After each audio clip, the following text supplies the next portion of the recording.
Hi to whoever is still watching my videos. Thank you so much. थोड़ा सा like करो, subscribe करो, share करो और अगर हो सके तो सजेशंस भी दो. Let's go.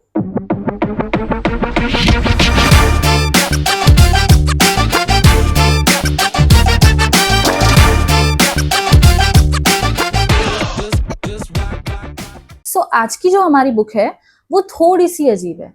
It's called Metamorphosis और इट्स रिटन बाय फ्रेंच कैफ्का और फ्रांस काफ्का, जो भी आप जैसे भी इसको प्रोनाउंस करना चाहो.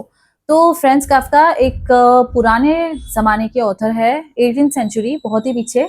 और उनकी बहुत सारी अच्छी अच्छी बुक्स है. मैंने उनके बारे में काफ़ी सुना है गूगल से, क्योंकि मैंने उन्हें रिसर्च किया था, उन्हें सर्च किया था, नॉट रिसर्च.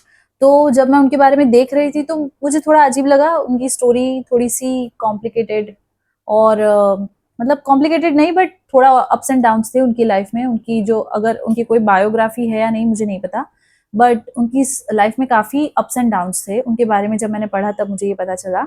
वो एक बहुत अच्छे राइटर थे. जो लोग इंग्लिश लिटरेचर जानते होंगे या पढ़ते होंगे शायद उन्हें फ्रेंड्स के बारे में पता होगा. He is not my friend, तो मैं उन्हें फ्रेंड्स नहीं बोलूँगी, मिस्टर फ्रेंड्स के बारे में पता होगा. ओके. तो बुक का नाम है मेटामॉर्फोसिस और मुझे इसके कवर ने अट्रैक्ट किया तो मैंने ये खरीद ली. जब मैंने इसको पढ़ा तो मुझे पता चला कि ये मेरे दिमाग से और मुझसे काफ़ी ऊपर और बाहर है.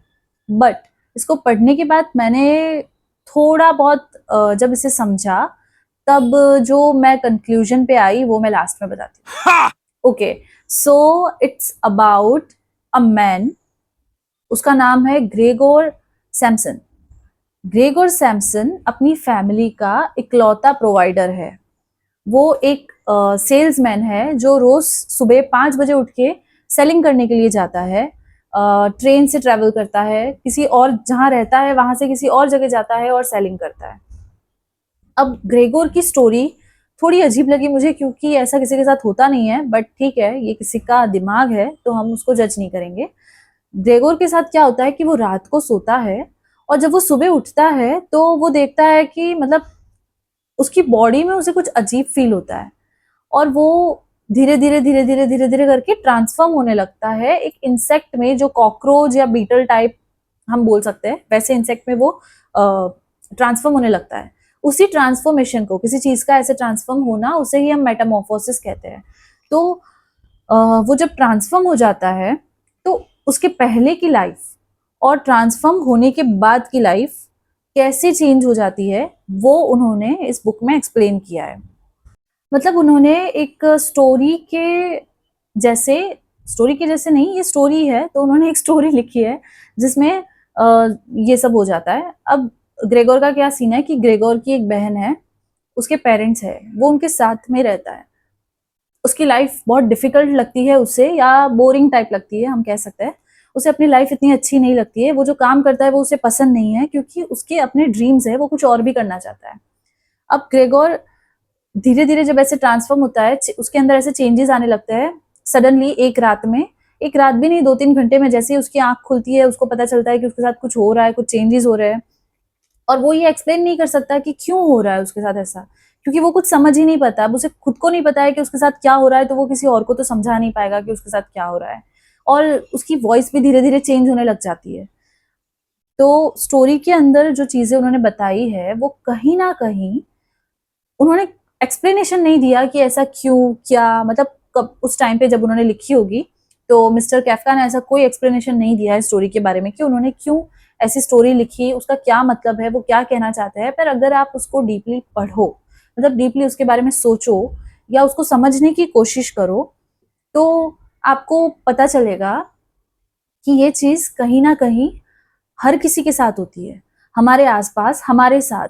हम टाइम के साथ चेंज हो जाते हैं, हमारे अंदर ऐसे चेंजेस आते हैं जो हम किसी को समझा नहीं पाते और कोई हमें समझ नहीं पाता है. ये हर किसी के साथ होता है. तो उन्होंने शायद स्टोरी के वे में इसको एक्सप्लेन किया है कि कैसे क्या होता है, क्योंकि ग्रेगोर की पहले की लाइफ बिल्कुल डिफरेंट थी और जो अब उसकी लाइफ हो जाती है ऐसे इंसेक्ट बनने के बाद, वो बिल्कुल डिफरेंट हो जाती है. लोगों को उसे समझने का, उसे देखने का नजरिया बदल जाता है.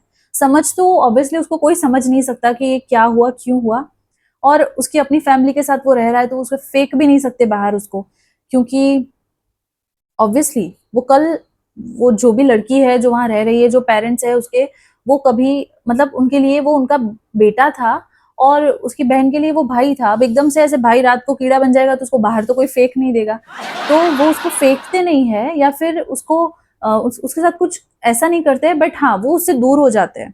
उनको उसे समझने का, उसे देखने का नजरिया बिल्कुल चेंज हो जाता है। उसकी बहन जो है, उसकी सिस्टर, उसका नाम मुझे याद नहीं है, बट वो फिर भी थोड़ा बहुत उसके लिए कुछ फील करती है कि हाँ ये मेरा भाई है, इसके साथ ऐसा नहीं होना चाहिए, इसके साथ कोई किसी भी तरह की बदसलूकी नहीं होनी चाहिए। जो उसके फादर कर रहे होते हैं, उसके इस चेंज के बाद वो अचानक से, मतलब बिल्कुल उसके लिए सोचना बंद कर देते हैं, और कुछ अच्छा सोचना बंद कर देते हैं, वो बिल्कुल चेंज हो जाते हैं। तो उसकी ऐसा है कि उसकी बहन को पहले होता है कि हाँ इसके साथ ऐसा नहीं होना चाहिए, बट धीरे धीरे उसके अंदर भी चेंजेस आने, मतलब आने लग जाते हैं, जैसे जैसे उनकी नीड्स बढ़ जाती है, क्योंकि अब फैमिली को प्रोवाइड करने वाला कोई नहीं है, उन्हें ही देखना है, उन्हें ही सब कुछ करना है, उन्हें ही अपना घर चलाना है। तो ये सब स्टोरी के अंदर है। अब ऐसा हर किसी के साथ हो, अगर आप उसको डीपली समझने जाओ तो ये चीज हर किसी के साथ होती है। जैसा कि मैंने बताया, सबकी लाइफ चेंज होती है, और कुछ ना कुछ सबकी लाइफ में ऐसा होता है जो वो एक्सप्लेन नहीं कर सकते, बता नहीं सकते। और जो आपकी फैमिली वाले लोग हैं, जो आपकी फैमिली है, आपके फ्रेंड्स है, वो कहीं ना कहीं कुछ लोग आपको एक्सेप्ट करते हैं, कुछ लोग आपको एक्सेप्ट नहीं करते। और इसमें बहुत सारे व्यूज है, अगर हम इसको पढ़ेंगे तो आप अगर इसको पढ़ोगे तो आपको लगेगा कि इसमें बहुत सारे व्यूज है। जैसे कि अगर आप उसके बहन के पॉइंट ऑफ व्यू से देखोगे तो कुछ अलग है, अगर आप ग्रेगोर के पॉइंट ऑफ व्यू से देखोगे तो कुछ अलग है। मतलब उसको, वो अंदर ही अंदर तो उसको पता होता है कि मेरे साथ ऐसा हो रहा है, ये लोग ये बोल रहे हैं, ये लोग ये बात कर रहे हैं, साइड में ये चीज हो रही है, पर वो बोल नहीं सकता, तो वो उस चीज को समझा नहीं सकता। तो कैसे सबकी लाइफ एकदम से चेंज हो जाती है एक रात में, ग्रेगोर की तो पूरी हिल जाती है लाइफ, वो इस स्टोरी में एक्सप्लेन किया गया है।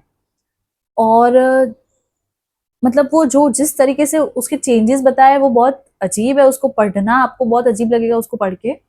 बट अगर आप जानना चाहते हो कि उसके साथ क्या हुआ, कैसे हुआ, क्या क्या चीजें उसने फेस की, तो आप बुक खरीदो, स्टोरी को पढ़ो। मुझे कहीं ना कहीं ऐसा लगा कि जो स्टोरी है वो काफका की लाइफ से थोड़ी बहुत, मिस्टर काफका की लाइफ से थोड़ी बहुत रिलेटेड है, सिमिलरिटीज है इसमें, क्योंकि उनके फादर, इनके फादर, ग्रेगोर की बहन, इनकी बहन, मतलब वो थोड़ी सी सपोर्टिव थी, ये भी थोड़ी सी सपोर्टिव थी, तो थोड़ी बहुत सिमिलरिटीज तो है। ऑब्वियसली उन्होंने लिखी है, हो सकता है वो अपने बारे में बताना चाहते हो स्टोरी के थ्रू, हु नोज। तो स्टोरी अगर आप पढ़ोगे तो आपको बहुत पसंद आएगी, क्योंकि मुझे पसंद आई। पहले मुझे लगा था कि नहीं ये मुझे समझ नहीं आ रही, ये मैं क्या पढ़ रही हूँ, मैंने क्यों लिया ये, मैं बुक के कवर से अट्रैक्ट हो गई और मैंने खरीद ली, जैसा मैं हर बार करती हूँ। पर पढ़ने के बाद और थोड़ा बहुत समझने के बाद मुझे पता चला कि ओ इसका तो काफ़ी डीप मीनिंग है। तो आप लोग भी इसको पढ़ो। Thank you so much for suggesting, जो लोग भी सजेस्ट कर रहे हैं, थैंक यू सो मच, आप लोग मुझे सजेस्ट कर रहे हो। और मुझे एक और चीज़ बतानी है, जो मैंने बुक के अंदर पढ़ी वो क्यों लिखा था।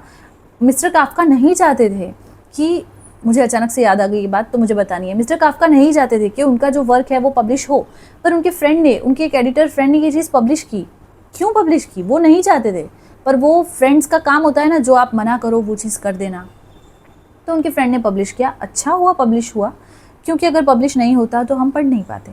तो जो भी लोग हैं जो मुझे सजेस्ट कर रहे हैं books, thank you so much again, thank you again, क्योंकि मुझे पता चलेगा कि मुझे किस चीज़ का रिव्यू डालना है, किस चीज़ का नहीं डालना, और मैं अपनी ओर से भी जो बुक्स मुझे अच्छी लगती है उनके रिव्यू डाल दूंगी। So until next common read and review, bye, see you.